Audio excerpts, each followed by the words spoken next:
O professor de jornalismo Todd Gitlin adverte que é bom, pelo menos por enquanto, não superestimar o poder das novas mídias, mesmo dentro do Irã, um dos países onde a percentagem da população ligada na internet é das maiores do mundo.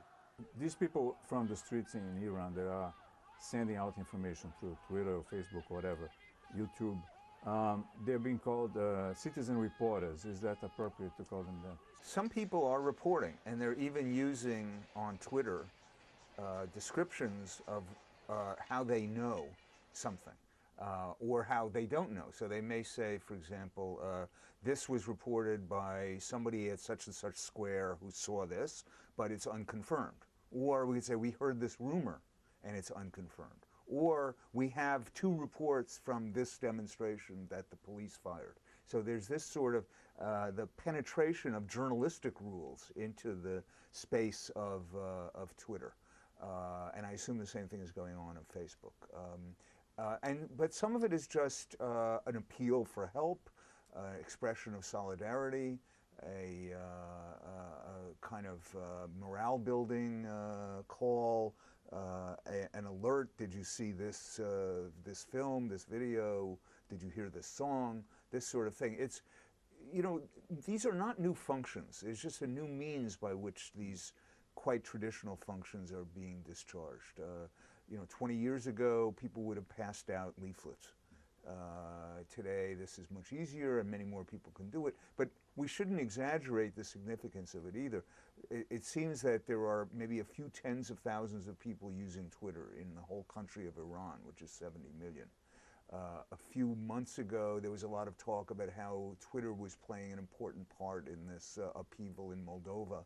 And somebody looked into the statistics and discovered there were only 200 Twitter subscribers in the whole country. So, but for Americans, I think it's important that, and people elsewhere in the world, that the sense of immediacy is intensified. When you see the Twitter message, when you watch the video, there's a kind of directness, a kind of force, human force, emotional force. I mean, obviously many people felt it about the video of the young woman, Maida, who'd been killed. And Obama himself, at his press conference today, made it very clear that he'd not only seen the video, but that he was moved by it. There is this new concept that this is viral information. What is your take on that? Well, yeah, but the same thing was true of phone calls before.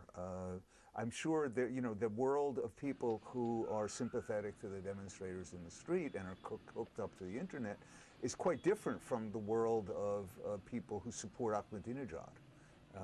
And they talk to each other, and so you get these sort of self-contained bubbles. So I don't think one should have any illusions that this itself, the viral spread of these images, is itself a revolutionary force. But it is a force that builds solidarity, and that has some significance. For a journalist, how to use that as a source? You simply have to take them, rumors as rumors, and if somebody you know, reports that they've actually seen something, or that a picture they're circulating was actually taken at a certain place, and you just gullibly report, you know, you simply take at face value what they've said, you're making a mistake as a journalist. I mean, I think journalists have to look at this as material. It's like, it's in a way gossip. I mean, a lot of it. Pictures, even pictures are gossip, because you don't know when and where they were taken. This is sort of like, you know, Radio Free Europe, or, you know, some pirate radio, in a sense. It's just with a different channel of communication. Yeah, they use the same words that Obama used. The world is watching. Yeah. They have posters. Which is a phrase we first heard on the streets of Chicago in 1968 during the Democratic Convention. I think it has some value for morale, but it doesn't overthrow governments by itself. A internet, que ajudou a eleger Barack Obama, virou ferramenta da política externa americana. O presidente endureceu frente aos ayatolás depois de ver um vídeo gravado num celular enviado pela internet, mostrando a morte da jovem Neda. E a Casa Branca entrou em contato direto com o povo iraniano numa mensagem através do Twitter, em Farsi, a língua persa, dando o endereço da página na internet, onde podem ser lidas as declarações duras de Obama na tradução em Farsi. Sinal dos tempos.